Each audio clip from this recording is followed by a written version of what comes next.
April পড়তেই অপেক্ষা শুরু হয়ে যায় বাংলা নববর্ষের। আর নববর্ষের আগেই চৈত্রে থাকে নীলষষ্ঠী পুজোর তিথি। এমন দিনে সন্তানের মঙ্গলের কামনায় নীলষষ্ঠী পুজোর ব্রত রাখেন বাংলার মায়েরা। ঘরে ঘরে চৈত্রের প্রবল দাবদাহের মধ্যে নির্জলা উপবাস রাখেন মায়েরা, সন্তান সারা জীবন যাতে দুধে বাঁধে থাকে। আর তার প্রার্থনাতেই এই পুজো পালিত হয়। নমস্কার, মিঠুমণি কথার আরেকটি ভিডিওতে আপনাদের সকলকে স্বাগত। আশা করি আপনারা সকলেই ভালো আছেন, সুস্থ আছেন। আজকের এই ভিডিওর বিষয় হলো নীলষষ্ঠী 2026। প্রথমেই জেনে নেব নীলষষ্ঠীর পূর্ণাঙ্গ সময়সূচি পঞ্জিকা অনুসারে। ষষ্ঠী তিথি শুরু হচ্ছে ইংরেজি 12ই এপ্রিল 2026, বাংলা 28শে চৈত্র 1432 রবিবার রাত্রি 9টা 31 মিনিটে।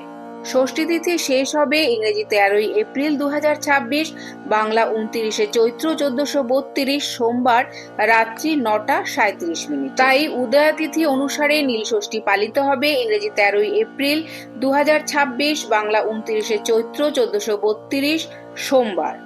পরের দিন অর্থাৎ ইংরেজি 14ই এপ্রিল 2026, বাংলা 30শে চৈত্র 1432 চড়ক পূজা।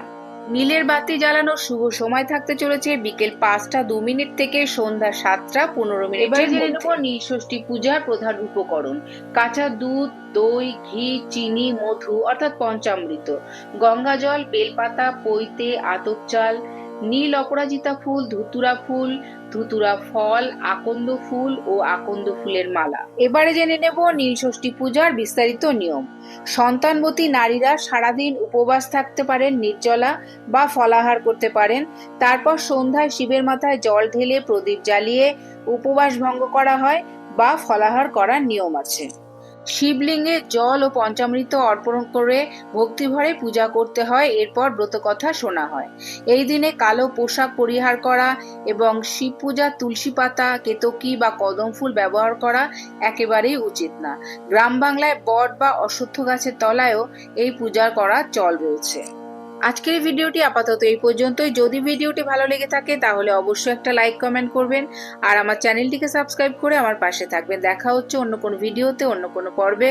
ততদিন সবাই খুব ভালো থাকবেন, সুস্থ থাকবেন।